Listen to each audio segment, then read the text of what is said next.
Now builders have a wide range of laminate flooring to choose from, and with it being so easy to install, it's the perfect weekend DIY to upgrade your home. Now I'm going to be pulling out this old carpet and installing some laminate flooring to match the existing parquet floor. This is an 8.3mm laminate board with an AC rating of 3, so it's perfect for residential use. Now I've gone with the aged hickory, which is going to match the existing parquet flooring. Now what you'll need to install is your choice of laminate board, some skirting, and I've got some skirting that matches the laminate board, and then some underlay. Now that will protect your laminate board and stop any noise when you're walking over it. Then you'll need a miter saw or a jigsaw with a laminate blade. Then you'll need some silicone to stick the skirting to the wall, and then to make life easy, a laminate floor installation kit, which includes spacers, a pull bar, and a tapping block.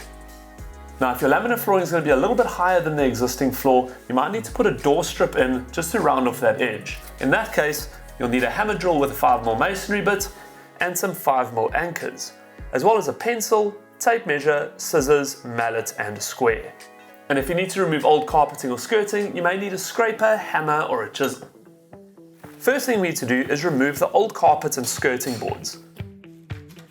Be careful not to damage the walls and try not leave anything on the floor that might cause a high spot. Now we can lay down our underlay, cutting it to fit the area. You can also use a bit of tape to hold it in place while you're busy. It's time to start laying our laminate boards, so I'd recommend starting with a full panel in front and then working backwards and making any cuts against the back wall. That way they're not so noticeable. And you also want to start against one wall with a full board, and then on the next row, half a board. So I'll start against this wall, full board first, and then half a board. So measure and cut the board, and then simply slide and click the board into one another. No glue, no nails, nothing. That's how easy it is to lay. So continue through the room, cutting your boards where needed, and making sure the boards stay tightly connected. And this is where the installation kit comes in really handy. I can use the tapping block and the pull bar to make sure I can get all the pieces clicked in nice and tight. A very important point to remember when laying laminate floor is to leave an 8mm expansion gap between the side of the laminate and the wall. This will allow for any expansion and contraction or any movement of the laminate floor.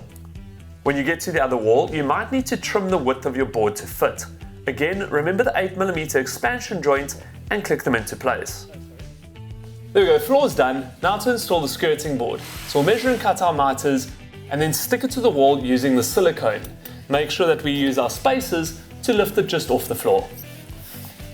Remember the laminate floor is free floating, so you don't want to stick the skirting to the laminate or it will pull the skirting off the wall. Now for the door strip, which is going to match up our laminate height to the existing floor height.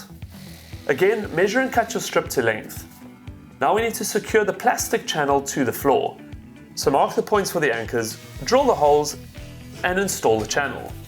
I like to put a small amount of silicone under the channel for extra strength.